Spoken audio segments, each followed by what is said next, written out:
Welcome back to Saints Row the Third. So, okay, I lied. This isn't quite the DLC episode. I was doing a lead-up to the DLC, but, all of this is enough to be its own episode, and the first DLC I'm tackling is also enough to be its own episode, so, it's a different episode. It's the next one, but this is a lead-up. Also, ow. O-level geometry. Anyway, we're starting to do the Rasputin, Saints Book assassinations. We've got this guy from Morningstar, which seems a bit suspicious, but, I mean, if he's giving us somebody to kill, I don't see why we shouldn't. So yeah, today we're just gonna be doing our usual assassinations. And I'd say we're doing vehicle theft as well, but we're done with those. For now. Jesus! Okay. You know what, I think killing this guy is actually a public service. Like, he shouldn't know I'm trying to assassinate him. I feel like he is just driving badly, just, like, as a natural thing. I think he just sucks. But yeah, it's nice not having to do vehicle thefts for the time being. That will change, but we'll cross the bridge when we come to it. Anyway, I can buy the thing that just gives every vehicle nitrous, which, it's pricey and it takes a while to get, but it is great for vehicle thefts, because it makes any vehicle potentially faster, and of course it means you don't have to buy that upgrade yourself, so it's an okay investment. Definitely want to get it sooner rather than later. It's another one of those, especially if you tend to do a lot of vehicles. I don't. I try to keep what I get, and I don't get too many more. But that's just me. Anyway, we gotta kill this brute, but apparently he's peaceful, and I don't know. This one feels kind of bad, because, like, he's not harming at it, but... Oh god! Okay, nope. You have to die. You get out of here. None of that. Ugh. Don't shimmy like that. That's not allowed. Terrifying. Alright, so next up is Mr. Dixon, so, well, I don't know if we can really do Xenoblade Chronicles without this guy, but sure, whatever. I mean, it's kinda crucial to the kinda beginning bit of that game, you know? He's... maybe not the inciting thing, but he's certainly a pretty good character at the start of that, you know? He's important. He's important to things. Removing him would, definitely change shit up, but, oh well. Apparently there's a rival hitman, so, hey, Dixon, get to my limo. Otherwise that guy's gonna get you. Don't worry, you're safe with me. I'm just a regular chauffeur. And I'm just going to drive out and save you from that terrible hitman. And I won't kill you myself. Yeah, we've gotten away. We're safe. And, oh, looks like we, gotta stop for a second. Oh, just kidding. I was actually the chauffeur from hell. You just didn't recognize her because, honestly, her clothes aren't, great this time around. Look, I don't know if I've seen, like, a proper suit in any stores, so... You get budget chauffeur from hell this time around. Anyway, now that we're done with assassinations, let's do some Professor Genki missions. Ladies and gentlemen, welcome to Professor Genki's Super Ethical Reality Climax. If you like blood and mayhem with your game shows, you're in the right spot. Today's contestant is no stranger to anyone. That's right, Zach. After rising to fame as the leader of the Saints, our contestant has come to Steelport and into the Genki arena. Well, whether you love, hate, or downright loathe the Saints, you have to respect this competitor. When it comes to destruction at the end of a smoking gun, this is a true pro. I mean, the nice thing about these missions is I don't have to talk as much. They fill in all the blanks for me.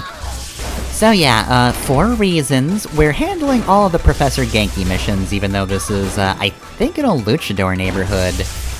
So, you know, technically speaking, I'm not supposed to get to this one for a while, but, there are Professor Genki DLC missions, and I felt those were probably our best bet to start. So, while we're between acts, I figured, yeah, no, let's tackle these, so that I can move on to the DLC Genki missions, you know, kind of a thematic thing. We do all the Genki stuff in one episode, and then it was more than one episode. These things happen. So this is also the episode where I learned that, not only is it a good idea to not go after the brutes because, you know, they're just kinda tough and waste a lot of your time, it's also a good idea to not try to kill them, because apparently they're just Hydra. That's not really relevant for this mission. I think we're just about done, actually. And also, apparently that doesn't go down. Sure, whatever, I can go around, I'll take a detour. I got a minute left, it's fine. That's what the fans pay to see. But, yeah, not relevant here. But, I did learn that it actually gets more difficult if you take down the brutes, or hunters as the, game show calls them. This was exactly the kind of performance we expect from a gang lord. It was a focused campaign of bloody ruthlessness. And I don't know, it's kind of an average Wednesday. Like it.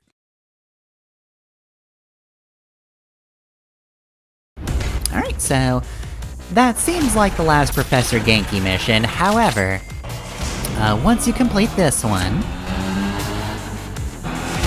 Yep, Witch Door District. You get more. So, yeah, there's another one we gotta do. Which means it's not over yet. Right, so yeah, skipping over here. Center of town, so more Morningstar territory. What do we got this time? It's a great day for PGSERC. It's always a great day to watch mascots get shot in the face, Zach. Hey, sometimes I shoot them other places. Contestant knows all about shooting people in the face. Usually, such violence would get you a cellmate named Buttercup and a fear of showers. But in this event, anything goes. As Professor Genki loves to say, Murder time, fun time. It sure is.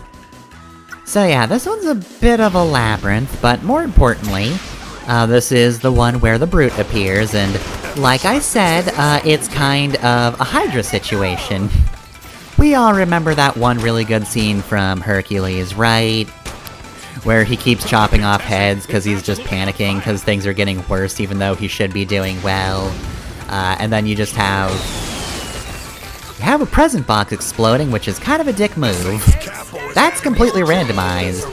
Sometimes that's ammunition, but yeah, sometimes the presents explode. Which is not great when you're getting your ass kicked and, you know, you're just going over thinking you're gonna get a new weapon, but instead you get even less HP than you had before. Yeah, I never appreciate that. Anyway though, yeah, remember the scene from Hercules with all the Hydra heads? It's really cool. You know, I haven't watched that scene in a while. The lighting stuck with me. I'm sure the CGI is kinda dated, but... No, I definitely remember just Hercules staring down the multitude of Hydra heads. It's a very memorable scene. Anyway, that's kinda like what happens if you kill brutes in these. You just want to pass them by, because if you kill one, another one comes in, and that just sort of keeps happening. So yeah, I just had a bunch of runs where I tried to kill this guy. Bad idea, because first and foremost, if you try to kill them, you do of course have to do the whole QTE to finish them off, which is something that you definitely shouldn't do if there are other enemies around. It's just sort of a stupid idea because you'll get shot a whole bunch.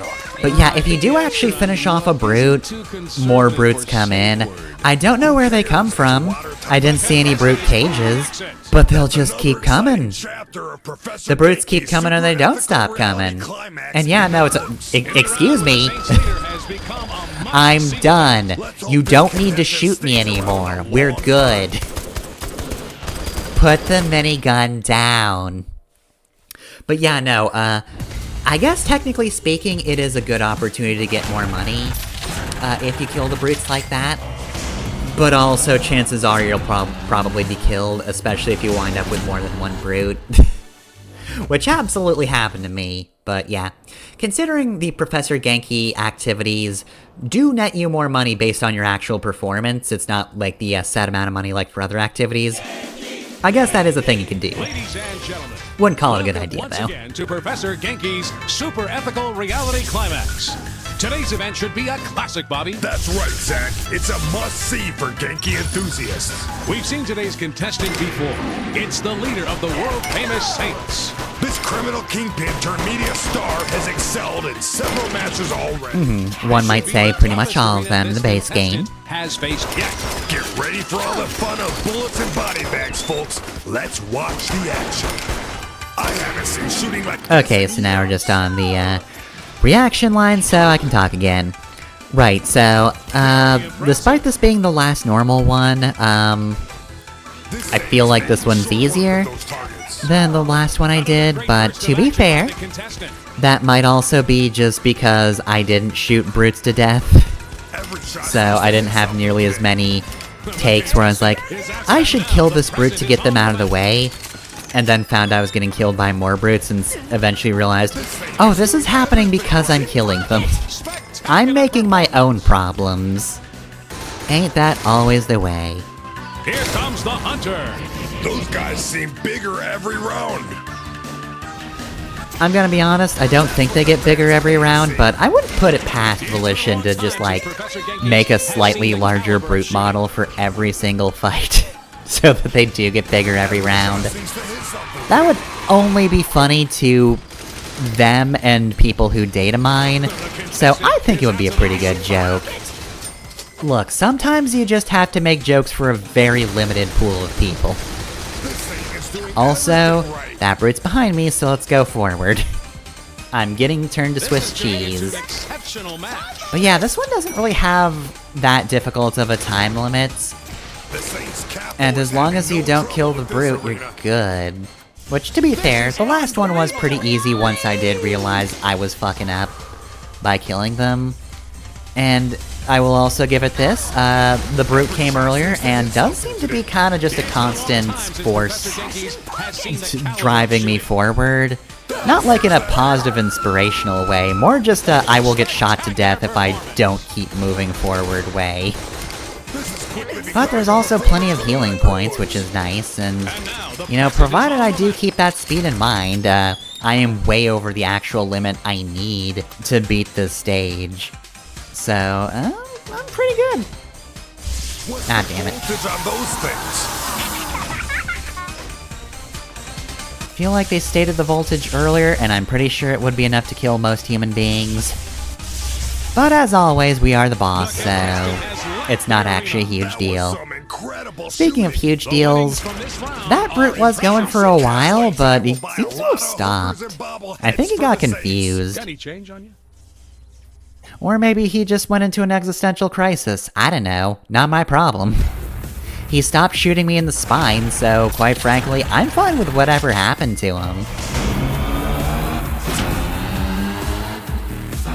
Oh, apparently that's still Lich Doors. Well, okay then. Oh, we can put mascots in our gang, which means, yes, we would normally be done with the Professor Genki missions, but, you know, now we're back at our main base. So I'm thinking it's a good time to sit back, relax, and not get into any DLC missions.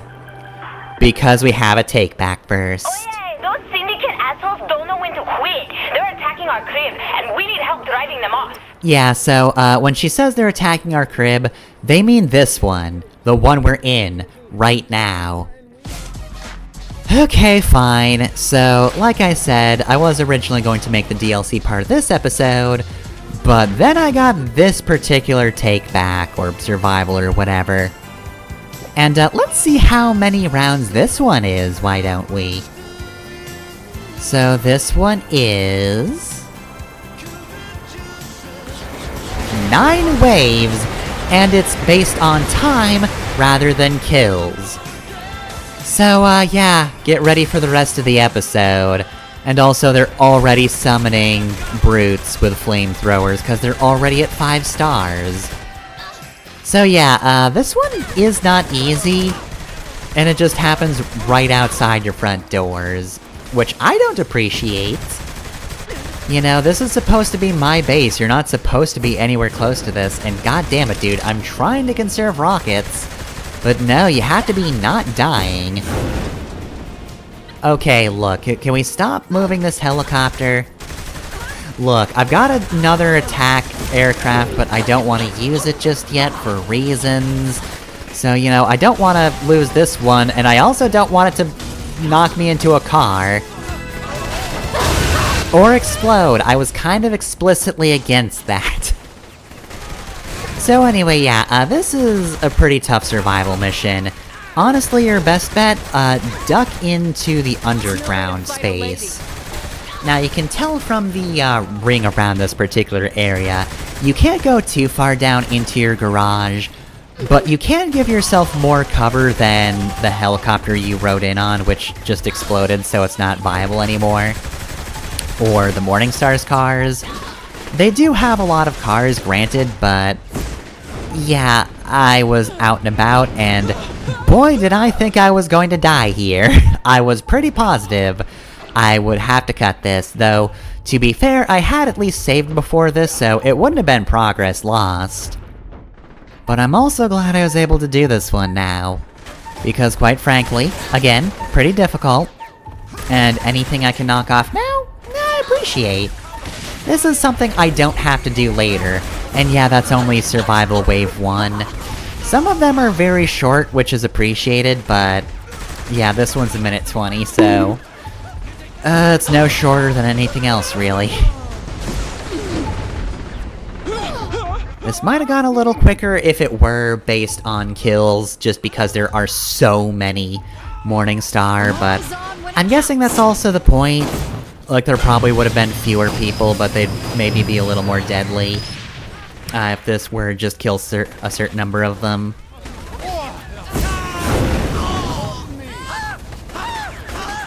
But yeah, as you've probably noticed, I am dying a lot less now that I'm ducked down here. I don't have a lot of space to maneuver. The Morningstar do, just as a warning, they can't come up behind you.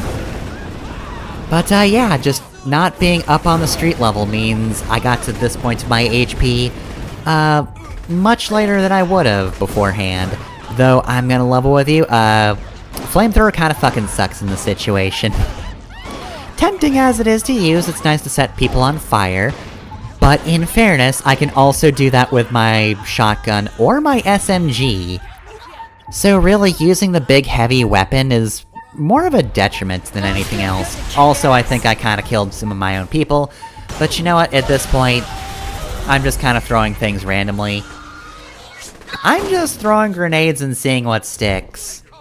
Which is really nothing because they're grenades, the entire point is, mostly shrapnel, partially incendiary, but really the point I'm trying to make is nothing's staying in place. There will be fire, that will vanish into the atmosphere, there will be bits of grenade, that will hopefully be in people. That's the point of a grenade. It is not really a thing that is stationary after those first 3 seconds. Also, excuse me! Okay, yeah, potential bad idea of the flaming shotgun is, it is a pretty close-range weapon, and if people are on fire near you, they can just kind of flail into you, setting you on fire, which is not great for your health. Notably pretty bad to be on fire. I will say, though, much shorter time limit for this wave. I genuinely don't understand how the survival missions work out. Like, now that we're on a later wave, it's so much shorter, but also less intense. We've got a pretty small notoriety meter, and the worst thing that's after us is a helicopter. But like, it can't reach us, so what do I care? Let's see what Wave 4 brings us, though. Give it up to Wave 4! This one's 38 seconds for some reason. Yeah, I really don't understand the mentality. I mean, I should be looking a gift horse in the mouth. I should be thankful that this is less than a minute long, but, you know, it is just kinda confusing when round 1 was so long. Okay, we're kind of getting chain reactions at this point, though. All the cars are bunched up and they're dying together. Which is, maybe not good when I'm just stuck into my, choke points. Okay, we're at the point where one of my people can just kind of walk by casually, so... Oh, wait, nope, never mind, we're at 5 stars again. And at a long time limit. I guess the later waves are kind of just like... You do a bit of cleanup before the big waves come in again, so... We had 3 less intense waves in case we hadn't blown people up with a rocket launcher, which, to be fair, I only have so much rocket launcher. So... Not the worst idea. Oh, they've still got their big boys. Could you maybe have fewer big boys? I don't have big boys. Look, all the saints are, you know, just regular women, and also some ninjas. Of an indeterminate gender. Maybe they're the envies, I don't know. Either way, I've got 1 rocket launcher left. Please be kind to me. I can't blow up any more cars like that. It takes a long time for you to get to the point where you can buy the unlimited ammunition for weapons, which is understandable. I think they want you to have some semblance of difficulty for most of the game. But also, there definitely does have to come a time where you get unlimited ammo, because, you know, it just makes games a bit more fun. You know, when you get to either the end game or the post game and it just says, yeah, you shoot forever now. Like, you're fine. Just keep firing. The only thing stopping you is reload. But also, I'm pretty sure you get instant reload eventually, so that can't stop you either. Fittingly enough for this game, I think, the boss... Well, shit. I mean, that barely put a dent in me, but still, I don't want to be next to an exploding car. I feel like this is possibly the most broken the boss can be in the Saints Row games, without cheats necessarily. Not to say you couldn't get some really good upgrades in Saints Row 1 or 2, even without cheats, but you know, I didn't. And I feel like it's, much more likely to be within the palm of my hand at some point in this run. So... Please give me a challenge. Personally, I don't know, I'm thinking... we can make the boss pretty damn broken in... You know, the game that is definitely all about that. The slightly goofier Saints Row. Which is largely about the boss being very cool. And really her only problem is that she's too cool and is getting lost in marketing. When she should be cool about, you know, being a gang leader. You know, other than that's her biggest issue. When she sets her mind to anything, she can kinda just do whatever. Again, I can't emphasize enough, we did kill Philip Loren, and pretty damn early in the game, too. He was the first villain to die, and he kinda seemed like he'd be the main dude, but nope. Though admittedly, now that Killbane's in charge, one does kinda have to wonder how Philip Loren managed to stay in charge for so long. Cause let me tell ya, if Killbane wanted to do a power play over Philip, he could. So either Philip had some amazing blackmail, or he actually got respect from Killbane, which would be kinda wild, because, I don't know, he kinda just seemed like an idiot, but whatever. Maybe he was better back in the day. But either way, yeah, no, if Killbane wants you dead, there will at least be an invested effort into killing you. He's failed at killing us, sure, but like, if he wanted to dethrone Philip, he would've. It's only now that, Viola and Kiki were attempting to run the Morningstar that he really had a problem with Morningstar being in charge. And you know, one of them is now dead, and the other has fed us information that's led to a pretty crippling blow to Morningstar, so clearly she doesn't give a shit anymore. But, yeah. Morningstar kinda fell pretty quickly. They're technically still operating. I mean, obviously they are, they're currently shooting at me, but, they're kind of dead in terms of their actual influence. Like, they're not gonna take charge over Killbane, and they have zero territory. At this point, their best bet is to try and just attack us at our own home base. Also, is that your cop dance? Is that the dance you do to psych yourself up? Anyway, I'm not shooting that guy because the cops aren't necessarily on our ass, and you know what? If they want to help shoot the Morningstar, I'm down for that. Also, if one of my own people shoot them, I don't really care about that either. Also, this is a very short wave. Cool. It's technically very intense, but it's not summoning anybody, so I think we've got these next 10 seconds. Although some dude did catch up from behind, but you know, the girls are on that. I probably should have let her handle that instead of accidentally shooting her to death. Whatever, we win. So yeah, that actually went pretty damn well. So, next time on Saints Row the 3rd, we will do some DLC.